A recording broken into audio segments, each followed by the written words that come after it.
In this video, we're going to be looking at some of the best traps from the 4 knights opening. This opening starts with e4, e5, and then as in the name, both players are going to bring out their knights.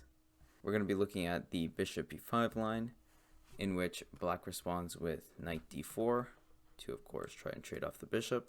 White simply just drops the bishop back, and here black can play a nice little trick with knight takes e4. Because if white takes back, well, there's d5, the nice fork on the knight and the bishop.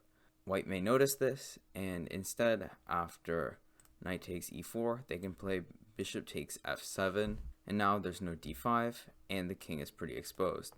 Now, black may notice that e5 is hanging because of this knight on f3, and might try and trade it off with this knight, in which white should respond by taking back with the queen rather than the pawn, and now there's this really dangerous check for black.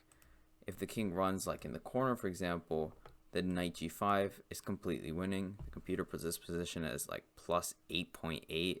It's just so effective because there's literally nothing black can do. Of course, this knight may look like it's hanging, but then there's queen d5, checkmate. If black plays something like queen to e7 to guard the f7 mating threat, again, queen d5 just like before, and now the king's stuck in the corner. Black must play queen to e6 to block the mating threat. The next trap we're going to be looking at is from the same opening, but from the d4 line, where white immediately tries to gain central control and a lot of space. Black responds with bishop to b4, looking to take this pawn on e4 with the new pin on the knight on c3. White can respond with d5 to attack the knight on c6, of course, in which black can simply just drop the knight back. And now, again, the pressure on e4 is pretty dangerous. However, you might have noticed that now that the knight on c6 is gone and is dropped back to e7, the pawn on e5 is hanging. Of course, black is going to take back this free pawn on e4. And now white can play queen to d4 to attack the knight and the bishop and provide an extra defense for their own knight on c3. If black plays knight takes c3, it's fairly good for white. White can simply just recapture the pawn, and the computer puts this position at around +1. If the bishop drops back, for example, then there's bishop to c4. Now you can see why. Because now if the bishop drops back again, this pawn on g6 is hanging, and now there's attack on the rook. The rook goes to g7. Now you take h7. And overall, it's just a fairly uncomfortable position for black. The king side is completely gone, and white so far has just won 2 pawns for next to no compensation on black's part. Now let's go back to queen d4, where as we saw, knight takes c3 is no good. Let's look at bishop takes c3 instead. Again, white is simply going to recapture the pawn, and now the knight is under attack. They drop the knight back, which is the most logical move. Bishop g5 is pretty strong. The threat is, of course, to take this knight and damage the structure. If black tries to respond with something like knight to g6 to trade off this annoying knight on e5 and provide an extra defense for the knight on f6, then knight g4 is a really strong move. It's +3 here for white. That's simply because this pin is just really strong with the queen, knight, and bishop. If black plays queen e7, which is the best move, simply bishop e2 and trying to castle is computer's best recommendation in this case. Queen d6 is also computer's best move. However, just takes,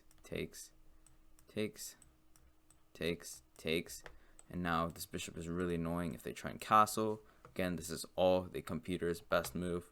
Then I would recommend king d2 rather than castling, because it's almost an endgame by now, and just swinging the rooks in, rerouting this bishop to f3, and then just keeping this bishop here because it's really annoying for black. It's going to be effective, and white is going to have a pretty pleasant endgame and should win this, as it is almost +5. Now let's look at the third trap. Same opening, but rather than the d4 line that we saw last time, we're going to look once again at the bishop b5 line that we saw in the first trap. However, rather than knight d4, black may also respond with a6. This is the most common move that you will see, and white can continue the pressure by just taking. Black takes back, then of course the pawn on e5 is now hanging. However, black may use some tactics and play knight takes e4 in turn. And that is because if white takes, then you might have noticed that these knights here are pretty exposed, and queen d4, and there's a nice fork for black. However, white can simply castle. And if black takes like this knight on e4, for example, then there's rook to e1 and the e file is open, and it is extremely dangerous for black.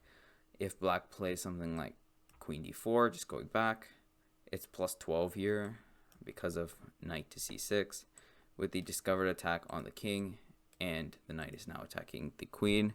Black is going to lose a ton of material. After rook e1, rather than playing like queen d4, if black plays like queen f5, which is computer's best move, it's not plus 12, but it's still very comfortably plus 4. Knight g6 is the winning move here.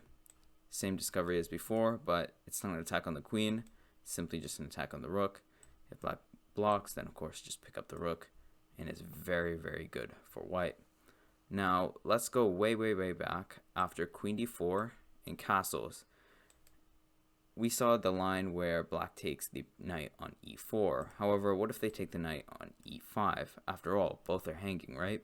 Well, this is also fairly good for white. Not as good as before, but d4 is very, very strong here. And the idea is that, of course, if black takes this knight here, then rook e1 with the pin on the king, white is going to win a lot of material here. And after d4, rather than taking the knight, if black plays something like queen d5, for example, then rook e1, just like before, is exceptionally strong.